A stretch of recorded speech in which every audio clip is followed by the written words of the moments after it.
Hi students, ఈరోజు BCom 5th sem విద్యార్థులకి GST subject నందు గూడ్స్ అండ్ సర్వీస్ ట్యాక్స్ అనే సబ్జెక్ట్ నందు ఒక యూనివర్సిటీ ప్రాబ్లం 12 మార్క్స్ సంబంధించి ఎలా సాల్వ్ చేయాలో మీ ముందు ఉంచుతాను. రామ్, ఏ dealer purchased 20,000 liters of inputs on which SGST and CGST paid at the rate of 7% and 5%.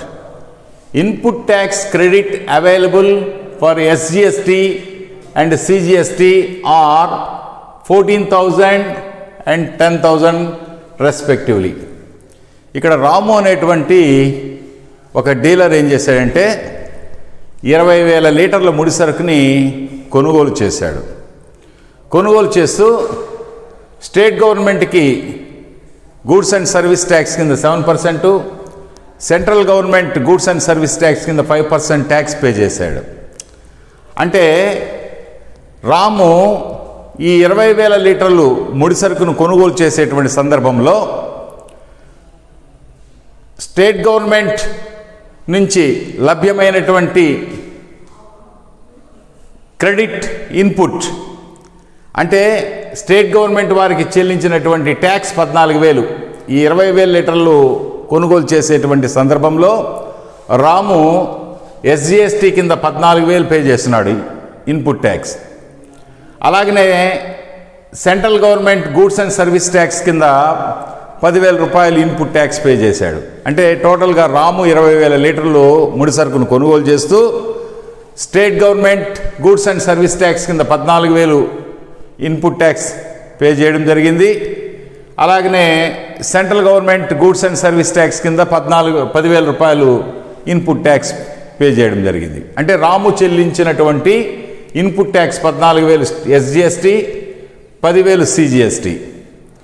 తర్వాత ఈ 20,000 లీటర్లు ముడి సరుకుతోటి తాను వస్తువును తయారు చేసేటువంటి సందర్భంలో he manufactured 18,000 liters of finished products from the inputs.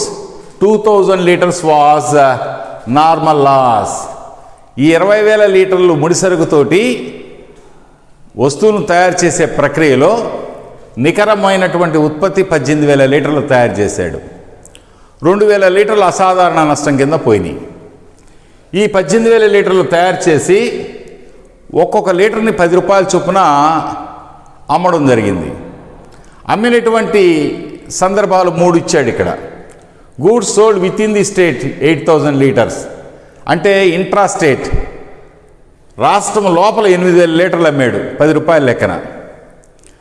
అలాగనే 2 వచ్చేసి finished products sold in inter state sale 6,500 litres. ఇతర రాష్ట్రాలతోటి వ్యాపార ప్రక్రియలో భాగంగా 6,500 లీటర్లు ఇతర రాష్ట్రాలతోటి వ్యవహారాలు జరిపాడు. అంటే ఇతర రాష్ట్రాలకి 6,500 అమ్మాడు. రాష్ట్రం లోపల 8,000 లీటర్లు అమ్మాడు, ఇతర రాష్ట్రాలకి 6,500 లీటర్లు అమ్మాడు.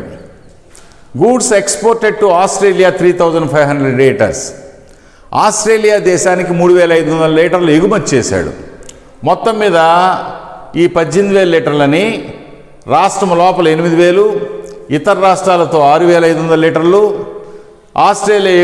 ఆస్ట్రేలియా దేశానికి ఎగుమతి చేసింది 3,500 లీటర్లు.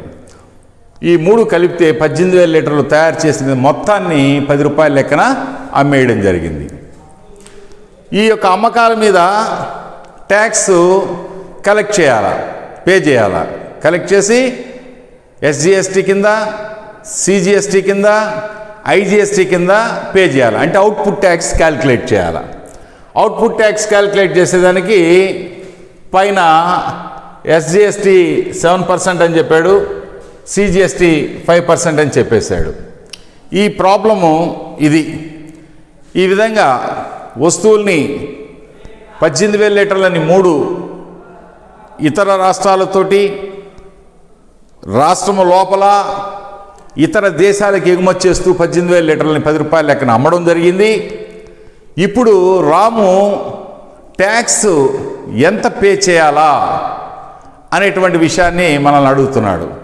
దానికి ఫస్ట్ మనం ఏం చేయాలంటే, రాము 20,000 లీటర్లని కొనుగోలు చేసేటువంటి ముడి సరుకును కొనుగోలు చేసేటువంటి సందర్భాల్లో తాను ఎస్జిఎస్టీ కింద 14,000 ఇన్పుట్ ట్యాక్స్ పే చేస్తున్నాడు, సిజిఎస్టీ కింద 10,000 ఇన్పుట్ ట్యాక్స్ పే చేస్తున్నాడు. అంటే ప్రాబ్లంలో క్లియర్గా ఇన్పుట్ ట్యాక్స్ స్టేట్ గవర్నమెంట్కి 14,000, సెంట్రల్ గవర్నమెంట్కి సిజిఎస్టీ కింద 10,000 ఇచ్చేశాడు. ఈ 18,000 లీటర్లని 3 ప్రాంతాల్లో అమ్మేశాడు. ఆ 3 ప్రాంతాల్లో అమ్మినటువంటి అమ్మకాల మీద అవుట్పుట్ ట్యాక్స్ క్యాలిక్యులేట్ చేయాలి. Output tax calculation. ఈ అవుట్పుట్ ట్యాక్స్ క్యాలిక్యులేషన్కి 1, 2, 3, 4, 5, 6 కాలమ్స్ తోటి ఈ టేబుల్ వేసుకోండి విద్యార్థులు.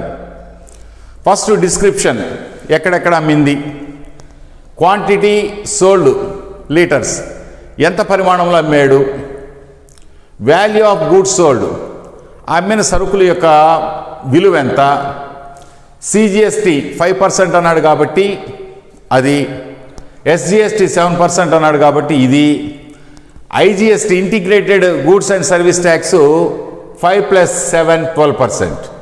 ఇప్పుడు మనం ప్రాబ్లం లోపలికి పోయినట్లయితే first sale with in the state, రాష్ట్రం లోపల అమ్మింది 8,000 లీటర్లు కాబట్టి క్వాంటిటీ సోల్డ్ 8,000 లీటర్లు, value of goods sold per litre 10 రూపాయలు అన్నాడు కాబట్టి 8,000 లీటర్లు ఇంటూ 10 80,000 రూపాయలు. ట్యాక్స్ సిజిఎస్టీ 5% కాబట్టి 80,000 మీద 5%, 80,000 ఇంటూ 5/100 వేస్తే 4,000 central government goods and service tax కింద పే చేయాలి, అవుట్పుట్ ట్యాక్స్. ఎస్జిఎస్టీ 7% అన్నాడు కాబట్టి 80,000 మీద 7% 8,000 56, అంటే 80,000 ఇంటూ 7/100 వేస్తే 5,600 వస్తుంది. ఐజిఎస్టీ వచ్చి నిల్. ఐజిఎస్టీ ఎందుకు నిల్ పెట్టాము, విత్ ఇన్ ది స్టేట్ కాబట్టి సిజిఎస్టీ 5%, 80,000 మీద 4,000, ఎస్జిఎస్టీ 7%, 80,000 మీద 5,600 వచ్చింది. ఇది integrated goods and service tax. ఇతర రాష్ట్రాలతో మనం వ్యాపార వ్యవహారాలు జరిపినప్పుడు దాని సంగతి ఆలోచించాలి. ఇప్పుడు జరపలేదు కాబట్టి first transaction with in the state కాబట్టి ఇక్కడ ఐజిఎస్టీ నిలబెట్టాం. రెండో పాయింట్ కానీ చూసినట్లయితే ఎక్స్పోర్టెడ్ 3,500 లీటర్లు ఆస్ట్రేలియాకి ఎగుమతి చేశాడు కాబట్టి ఎగుమతి చేసిన వాటి మీద నో ట్యాక్స్. ఎందుకని ఎగుమతుల మీద no tax, zero tax? Government ఎగుమతులను ప్రోత్సహిస్తుంది, ఫారిన్ ఎక్స్చేంజ్ మనకు వస్తుంది కాబట్టి. అదే దిగుమతుల మీద అయితే పన్ను ఉంటుంది. సో 3,500 లీటర్లు ఎక్స్పోర్ట్ చేశాడు ఆస్ట్రేలియాకి, 10 రూపాయలు లెక్కన 35,000 దాని వాల్యూ. సిజిఎస్టీ నిల్, ట్యాక్స్ ఉండదు. ఎస్జిఎస్టీ నిల్, ట్యాక్స్ ఉండదు. ఐజిఎస్టీ నిల్, ట్యాక్స్ ఉండదు. ఎందుకంటే ఎక్స్పోర్ట్స్ మీద no tax. A finished product is exported, then there will be no tax liability. అంటే ఎగుమతుల మీద పన్ను జీరో. అందుకనే మనము ఎక్స్పోర్టెడ్ జీరో రేటింగ్ అని చెప్పేసి ఇక్కడ రాసాము. Next goods sold interstate. ఇతర రాష్ట్రాలకు ఎంత అమ్మాడు అంటే 6,500 లీటర్లు అమ్మాడు. సో 6,500 లీటర్లు, లీటర్ 10 రూపాయల చొప్పున 65,000. ఇతర రాష్ట్రాలకు అమ్మినప్పుడు సిజిఎస్టీ కానీ ఎస్జిఎస్టీ కానీ నిల్ అని. ఐజిఎస్టీ ఇతర రాష్ట్రాలకు అమ్మినప్పుడు integrated goods and service tax 12% కాబట్టి 65,000 ఇంటూ 12/100 వేస్తే 7,800 ఐజిఎస్టీ మనము 12% ఈ 65,000 మీద క్యాలిక్యులేట్ చేసాం. ఇప్పుడు ఈ టేబుల్ అవుట్పుట్ ట్యాక్స్ టోటల్ చేస్తే మొత్తం క్వాంటిటీ 18,000 లీటర్లు అమ్మేశాం విత్ ఇన్ ది స్టేట్. సొంత రాష్ట్రంలో 8,000, ఆస్ట్రేలియాకి ఎగుమతి చేసింది 3,500 లీటర్లు, ఇతర రాష్ట్రాలకు అమ్మింది 6,500, 3 కూడితే 18,000. వాటి వాల్యూ 8,000 లీటర్లు 10 రూపాయల చొప్పున 80,000, 3,500 లీటర్లు 10 రూపాయల చొప్పున 35,000, 65,000. ఈ 3 కలిపితే 1,80,000. ఇప్పుడు అవుట్పుట్ ట్యాక్స్లో సిజిఎస్టీ కింద మనం ఎంత ఇవ్వాలా? 4,000. So 4,000 total. సిజిఎస్టీ కింద రాము డీలరు 4,000 పే చేయాలా అవుట్పుట్ ట్యాక్స్. ఎస్జిఎస్టీ కింద పే చేయాలా? 5,600 పే చేయాలా. ఐజిఎస్టీ కింద ఎంత పే చేయాలా? 7,800. ఈ విధంగా అవుట్పుట్ ట్యాక్స్ క్యాలిక్యులేషన్ అనేది వేయడం జరిగింది. చూడండి,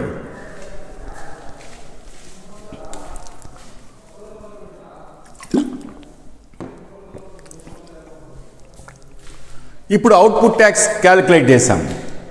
ఆల్రెడీ రాము 20,000 లీటర్లు కొనేటప్పుడు స్టేట్ గవర్నమెంట్ కింద ఇన్పుట్ ట్యాక్స్ కింద 14,000 క్రెడిట్ వచ్చింది. అలాగనే central government goods and service tax కింద 10,000 రూపాయలు ఇన్పుట్ ట్యాక్స్ పే చేస్తున్నాడు. ఈ రెండు input tax 14,000, 10,000. Output tax totals వచ్చేసి సిజిఎస్టీ 4,000, ఎస్జిఎస్టీ 5,600, ఐజిఎస్టీ 7,800. ఇప్పుడు ఫైనల్గా మనం ఏం చేయాలంటే పరీక్షల్లో ట్యాక్స్ పేయబుల్ క్యాలిక్యులేషన్, పన్ను ఎంత చెల్లించాలో రాము, దానికి 4 columns particulars, CGST, SGST, IGST. Output tax పర్టికులర్స్లో అవుట్పుట్ ట్యాక్స్ క్యాలిక్యులేషన్ మనం ఇక్కడ చేసాం. CGST 4,000, SGST 5,600, IGST 7,800. ఈ 3 టోటల్స్ని ఇక్కడ వేసేస్తాం. CGST 4,000, SGST 5,600, IGST 7,800. ఇప్పుడు ఈ అవుట్పుట్ ట్యాక్స్లో నుంచి అంటే రాము చెల్లించాల్సిన పన్ను ఇది. సిజిఎస్టీ సెంట్రల్ గవర్నమెంట్ కింద చెల్లించాలా, స్టేట్ గవర్నమెంట్ కింద చెల్లించాలా, ఇంటిగ్రేటెడ్ ట్యాక్స్ కింద 7,800 చెల్లించాలి రాము. ఆల్రెడీ ఇన్పుట్ ట్యాక్స్ స్టార్టింగ్లో ఇచ్చినాడు కాబట్టి దాన్ని లెస్ చేయాలి, less input tax credit. CGST ఎంత ఇచ్చినాడు ఇన్పుట్ ట్యాక్స్? క్వశ్చన్ పేపర్లో కానీ చూసినట్లయితే సిజిఎస్టీ 10,000 ఇచ్చినాడు కాబట్టి ఈ సిజిఎస్టీ 10,000ని సిజిఎస్టీకే వినియోగించాలి. సిజిఎస్టీ 4,000 మనం చెల్లించాలి కాబట్టి ఆల్రెడీ రాము 10,000 చెల్లించినాడు కాబట్టి 10,000లో 4,000 అడ్జస్ట్ చేసుకుంటాడు. అందుకని బ్రాకెట్లో అడ్జస్టెడ్ వాల్యూ 10,000 చెల్లించున్నాడు CGST input tax. Output tax 4,000కి అడ్జస్ట్ చేస్తే ఇంకా 6,000 మిగులుతుంది. 10,000లో 4,000 పోతే అడ్జస్ట్ చేస్తే ఇంకా 6,000 మిగులుతుంది కాబట్టి ఆ మిగిలిన దాన్ని ఐజిఎస్టీకి అడ్జస్ట్ చేయాలి కాబట్టి 6,000 ఇక్కడ అడ్జస్ట్ చేసాం. అంటే రాము చెల్లించిన ఇన్పుట్ ట్యాక్స్ 10,000ని సిజిఎస్టీ 4,000 పేమెంట్కి ఐజిఎస్టీ 7,800కు గాను 6,000 అడ్జస్ట్ చేస్తున్నాం. ఈ 6, 4, 10,000 ఈ విధంగా సర్దుబాటు చేయడం జరిగింది. అలాగనే ఎస్జిఎస్టీ క్వశ్చన్ పేపర్లో కానీ చూసినట్లయితే ఇన్పుట్ ట్యాక్స్ 14,000 ఇచ్చినాడు. ఈ 14,000ను కూడా అడ్జస్ట్ చేస్తారు. ఎస్జిఎస్టీని ఎస్జిఎస్టీకే అడ్జస్ట్ చేయాలి. ఎస్జిఎస్టీ ఎంత? 5,600 పే చేయాలి రాము. ఇన్పుట్ ఎంత పే చేస్తున్నాడు? 14,000 పే చేస్తున్నాడు. ఈ 14,000లో స్టేట్ గవర్నమెంట్ వారికి చెల్లించాల్సిన 5,600 అడ్జస్ట్ చేస్తే ఇక మిగిలింది ఆ మొత్తాల్లో ఒక 1,800 దీనికి అవసరం. 7,800 ఐజిఎస్టీ పే చేయాల్సి ఉంటే సిజిఎస్టీ అడ్జస్ట్మెంట్ వాల్యూ ఈడ 4,000, ఈడ 6,000 చేసాం. అంటే 7,800కి 6,000 ఇక్కడ అడ్జస్ట్ చేసాం కాబట్టి ఇక 1,800 పే చేయాలి కాబట్టి ఐజిఎస్టీ ఈ యొక్క 14,000 ఎస్జిఎస్టీలో ఇన్పుట్ ట్యాక్స్లో 5,600 స్టేట్ గవర్నమెంట్ వారికి చెల్లించి మిగిలిన మొత్తంలో ఒక 1,800 ఐజిఎస్టీకి అడ్జస్ట్ చేస్తాడు. అప్పుడు ఐజిఎస్టీ 7,800లో సిజిఎస్టీ నుంచి 6,000, ఎస్జిఎస్టీ నుంచి 1,800 అడ్జస్ట్ చేసినప్పుడు ఇంకా ఐజిఎస్టీ నీళ్ళు అయిపోతుంది. ఇప్పుడు టోటల్స్ చేసినట్లయితే రాము చెల్లించిన ఇన్పుట్ ట్యాక్స్ సిజిఎస్టీ 10,000లో 4,000, 10,000 ఆల్రెడీ ముందుగా కట్టున్నాడు. ఇక్కడ 4,000 చెల్లించాలా. 10,000లో 4,000 తీసాం కాబట్టి ఇంక నీళ్ళు ఇక్కడ 6,000 ఇక్కడ అడ్జస్ట్ చేసాం. అలాగనే 14,000 ఎస్జిఎస్టీ కింద ఇన్పుట్ ట్యాక్స్ కట్టున్నాడు. కానీ ఎస్జిఎస్టీ 5,600 చెల్లించాలి కాబట్టి అది పే చేసేస్తాడు కాబట్టి ఇక్కడ నీళ్ళు అవుతుంది. ఇక్కడ 7,800 ఐజిఎస్టీ పే చేయాల్సి ఉంటే రాము సిజిఎస్టీలో మిగిలిన 10,000లో 4,000 పోతే మిగిలిన 6,000 ఇక్కడ అడ్జస్ట్ చేశాడు. ఈ 14,000లో 5,600 పోను మిగిలినటువంటి వాల్యూలో అవసరమైంది 1,800 కాబట్టి 1,800 అంటే 7,800కి ఇక్కడ 6,000 అడ్జస్ట్ చేశాడు కాబట్టి ఇంక 1,800 ఉంది. 1,800 అడ్జస్ట్ చేస్తే నీళ్ళు అయిపోయింది. అంటే రాము సెంట్రల్ గవర్నమెంట్కి ఏం ట్యాక్స్ పే చేయబడలే, స్టేట్ గవర్నమెంట్ కింద ట్యాక్స్ ఏం పే చేయబడలే, integrated goods and service tax కింద కూడా ఏం పే చేయబడలే. కాకపోతే నోట్ ఈడగాని మీరు చూసినట్లయితే రాము చెల్లించినటువంటి 14,000 స్టేట్ గవర్నమెంట్ ఇన్పుట్ ట్యాక్స్ కానీ 10,000 సెంట్రల్ గవర్నమెంట్కి చెల్లించిన ఇన్పుట్ ట్యాక్స్ కానీ this input tax credit should be first be utilised for payment of CGST and SGST. ముందు సిజిఎస్టీకి తర్వాత ఎస్జిఎస్టీకి అడ్జస్ట్ చేసి మిగిలింది balance to be used for payment of ఐజిఎస్టీకి మిగిలింది సర్దుబాటు చేశాం. ఇప్పుడు ఫైనల్గా రాము ట్యాక్స్ ఏమైనా పే చేయాలంటే ట్యాక్స్ ఏం పే చేయబడ్డా. ఇంకా రాముకే రావాలా. ఎంత రావాలా రాముకి? వాడు 14,000 పే చేసినాడు స్టేట్ గవర్నమెంట్కి. 14,000 5,600 అవుట్పుట్ ట్యాక్స్ పే చేసేసినట్లయితే ఒక 1,800 దీనికి అడ్జస్ట్ చేసినట్లయితే ఇంకెంత మిగిలి ఉంటుంది అంటే ఇక్కడ చూడండి, వర్కింగ్లో వేస్తున్నాను. ఇక్కడ 14,000 మైనస్ 5,600 ఎస్జిఎస్టీ, ఐజిఎస్టీకి అడ్జస్ట్ చేసిన 1,800 పోను ఇంకా 6,600 రాము ఎక్స్ట్రా కట్టున్నాడు. ఇన్పుట్ ట్యాక్స్ క్రెడిట్ అవైలబిలిటీ ఉంది. ఈ 6,600ని వెనక్కి తీసుకోవడానికి వీలు కాదు కాబట్టి ఈ 6,600ని ఈసారి ట్రాన్సాక్షన్స్ జరిగినప్పుడు, ఈసారి రిటర్న్స్ సబ్మిట్ చేసినప్పుడు 6,600ని ఎస్జిఎస్టీకే ఉంచేస్తాడు. అంటే 14,000లో 5,600 state government goods and service ట్యాక్స్కి, అంటే వీడు కట్టిన ట్యాక్స్ 14,000, వీడు కట్టాల్సింది స్టేట్ గవర్నమెంట్కి అవుట్పుట్ ట్యాక్స్ 5,600, మిగిలింది ఒక 1,800 ఇక్కడ అడ్జస్ట్ చేసాడు ఐజిఎస్టీకి. ఇంకా ఎంత మిగిలిందంటే 6,600 రాముకు రావాలా ట్యాక్స్, ఇన్పుట్ ట్యాక్స్. అది స్టేట్ గవర్నమెంట్ వెనక్కి ఇది కాబట్టి ఈసారి దాన్ని అడ్జస్ట్ చేస్తారు ఎస్జిఎస్టీ కింద. రాముకు రావాల్సిన 6,600 అడ్జస్ట్మెంట్ అనమాట. అందుకని ఇక్కడ నోట్ రాసాం మనం. SGST and CGST of 14,000 and 10,000 are paid on inputs. This input tax credit should be first be utilised for payment of CGST and SGST and the balance is to be used for payment of IGST. Thus, balance available payment of IGST is 6,000 of GST and 1,800 of SGST. Remaining balance is 6,600 is still available for input tax credit in respect of SGST. That is 6,600 ఎలా వచ్చిందంటే 14,000 minus 5,600 minus 1,800 పోతే 6,600 రాముకు రావాల్సిన డబ్బు ఉంది, input tax credit ఉంది. దాన్ని ఈసారి ఎస్జిఎస్టీకి ఆ బ్యాలెన్స్ ఉంచి పెట్టడం జరుగుతుంది. తర్వాత స్టేట్ గవర్నమెంట్కి ఏమన్నా అవకాశాలు ఉన్నాయంటే స్టేట్ గవర్నమెంట్కి రావాల్సిన ఆదాయం ఇన్పుట్ ట్యాక్స్ 14,000కు గాను 5,600 ఇక్కడ అడ్జస్ట్ చేశాడు, 1,800 ఇక్కడ అడ్జస్ట్ చేశాడు. ఈ 1,800 integrated goods and service tax కింద సెంట్రల్ గవర్నమెంట్కి అడ్జస్ట్ చేశాడు కాబట్టి 1,800 స్టేట్ గవర్నమెంటు తిరిగి కేంద్ర ప్రభుత్వం నుంచి ఈ 1,800 రూపాయలని పొందుతుంది. అంటే స్టేట్ గవర్నమెంట్ పరంగా ఐజిఎస్టీకి అంటే స్టేట్ గవర్నమెంట్కి రావాల్సిన 14,000 ఇన్కంలో ఒక 1,800 ఇన్కమ్ని ఐజిఎస్టీ కింద అడ్జస్ట్ చేశారు కాబట్టి ఈ మొత్తాన్ని సెంట్రల్ గవర్నమెంట్ నుంచి స్టేట్ గవర్నమెంట్ డెబిట్ మొత్తంగా పొందుతుంది. రాము ఏమైనా చెల్లించాలంటే రాము అసలు చెల్లించాల్సిన అవసరం లేదు. వాడు 14,000 ఇన్పుట్ ట్యాక్స్ కట్టున్నాడు. దానికి గాను స్టేట్ గవర్నమెంట్ 5,600 అవుట్పుట్ ట్యాక్స్ తీసేస్తే మిగిలినటువంటి మొత్తం 1,800 ఇక్కడ అడ్జస్ట్ చేశాడు కాబట్టి ఇంకా ఎంత ఉందంటే ఆ 14,000 మైనస్ 5,600 మైనస్ 1,800 మైనస్ తీసేస్తే 6,600 రూపాయలు రాముకు రావాల్సిన మొత్తం ఉంది. ఇది స్టేట్ గవర్నమెంట్ నుంచి పొందవలసిన మొత్తం కాబట్టి అది ఎస్జిఎస్టీ కింద అలానే ఉంచేస్తారు. ఆ బ్యాలెన్స్ లెక్క చక్కగా చదువుకొని ప్రతి స్లైడ్ని ఇన్పుట్ ట్యాక్స్ 14,000 స్టేట్ గవర్నమెంట్కి 10,000 సెంట్రల్ గవర్నమెంట్కి ఇచ్చేస్తున్నాడు. ఈ ఇన్ఫర్మేషన్ తోటి అవుట్పుట్ ట్యాక్స్ క్యాలిక్యులేట్ చేశారు. Output tax CGST 4,000, SGST 5,600, IGST కింద 7,800 రాము పే చేయాలి. ఈ పే చేయాల్సినటువంటి అవుట్పుట్ ట్యాక్స్ వివరాలు ఇవి.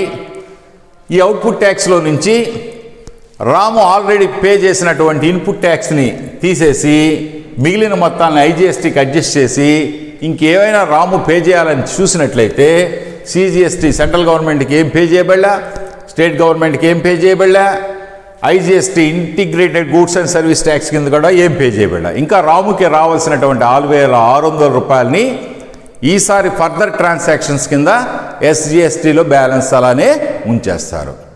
చక్కగా ఈ వీడియో స్లైడ్స్ చూసి అర్థం చేసుకుంటారని ఆశిస్తూ, ఈ వీడియోగా నచ్చినట్లయితే బెల్ ఐకాన్ బటన్ నొక్కి సబ్స్క్రైబ్ చేయండి. మరొక టాపిక్లో మిమ్మల్ని కలుస్తాను. అంతవరకు సెలవు. ధన్యవాదములు.